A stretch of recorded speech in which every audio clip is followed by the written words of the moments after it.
My social commentary is back. And I just want to clear up some logistics for you guys because it's all over the internet. And I'm just going to tell you guys, Serena Williams wasn't born in Compton. She was born in Michigan. Serena Williams wasn't really raised in Compton. She was raised in Florida. She came to Compton when she was 4 years old. She left when she was 9. She spent more years in Florida than she did in Compton, and only 1 year less in, I believe, Saginaw, Michigan. Correct me if I'm wrong. It's been some years. And just to give you, and moreover than that, she was homeschooled. So that means the great Richard Williams, which everyone can attest to in terms of raising their daughters and being disciplined and being a model for Black excellence, didn't want his daughters going to what? Compton Unified School District, to be around kids. He wanted them to focus on what would get them out of Compton. And that was a unique talent and skill with that racket. And just to give you context, right?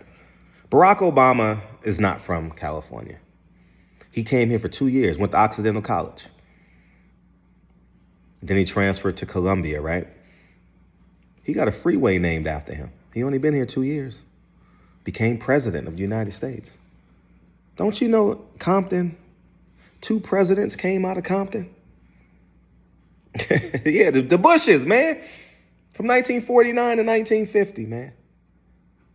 How come Compton isn't celebrating that? And just to put icing on the cake, Serena Williams' sister was murdered by Crips.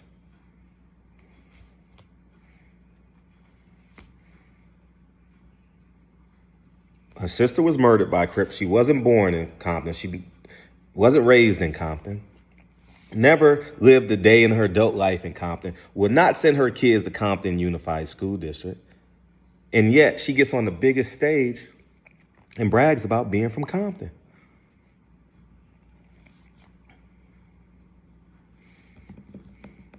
And bragging about being from Compton is a synonym for the debauchery and the insanity that Black people celebrate. This Black culture stuff is trash, man. It's not a reality. It's not real. What is the currency? What is the return on investment from Crip walking? Because if I can go buy another building, if I can afford the opportunity to do more things for my family, create more generational wealth, I want to take that Crip walking to the bank. Help me.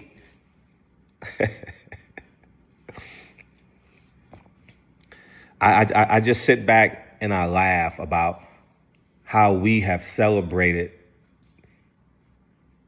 what is disgusting. Crip walking puts people in prison.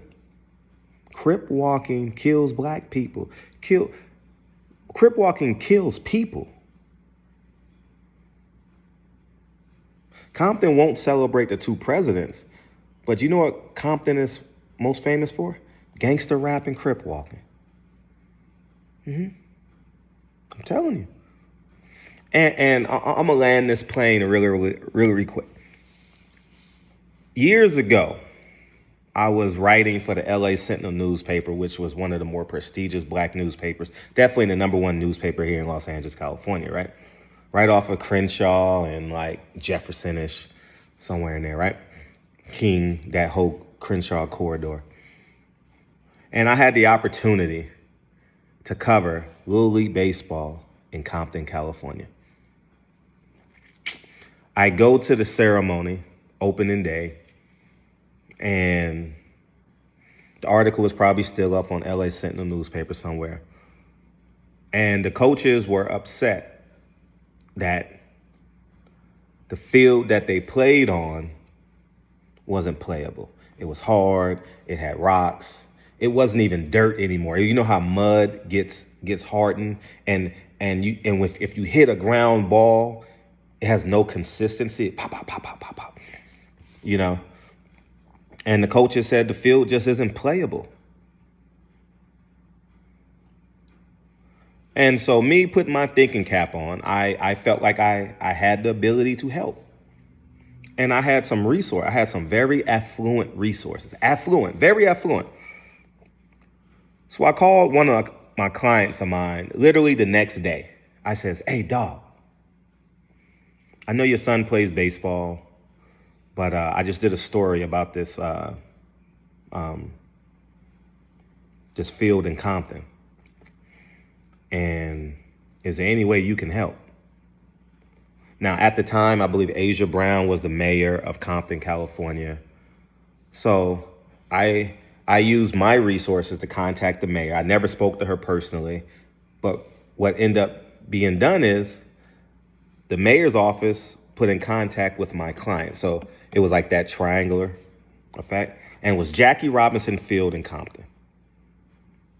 We got to get this field put together for these kids in the inner city. Guess what? It worked out. Worked out. They agreed to it. They were not going to charge the city nothing to revamp, remodel, renew Jackie Robinson Field. It was round about the time when the Jackie Robinson film was coming out, I believe. And it was a real polarizing story at that time. Guess what happened 2 or 3 weeks later? The city of Compton pulled the plug. Meanwhile, the people that I put the resources together, 2 weeks into the project, thousands of dollars, hundreds of man hours to those 2 or 3 weeks, cleaning up and remodeling the field, and they pulled the plug on it. At no cost to the city, they pulled the plug. Drum roll, please. The client that I told about the project was white. Was a wealthy white man who was in the food industry and got his foods in Kroger markets and all that. Real affluent man that I had the fortune enough to train his son. And he calls me, he says, I can't believe it, Fred. At no cost to them. I was literally going to redo Jackie Robinson Field in Compton, California. They not like us. That's why the field didn't get done, because they not like us. It's about resources, man. It's not about Crip walking. It's not about Crips. It's not about blood. It's not about this fake cultural identity that we have. Serena Williams wasn't born in Compton. She's never lived an adult day in her life in Compton. And just so how you know that I understand this story, my editor at the LA Sentinel is like this with Richard Williams. I've never met Richard Williams or the Williams sisters or anything like that. But Ken Miller was basically the Williams family biographer for years. I've seen video footage and tons of stuff, stories. And Ken Miller is the man that got me into boxing. I call him the great Ken Miller. Love that man dearly. And I think Serena Williams is doing a disservice. Let's just say black women, but I'm going to say women at large. Your greatest gift is not Crip walking. Your greatest gift is listening to your father, your married father, to your mother, and being disciplined and listening to him and following his lead to get you out of poverty. Discipline is your greatest gift. God-fearing and discipline is your greatest gift, not Crip walking. Y'all go ahead and have a beautiful day. But social commentary is back. We back to basketball tonight. Peace out.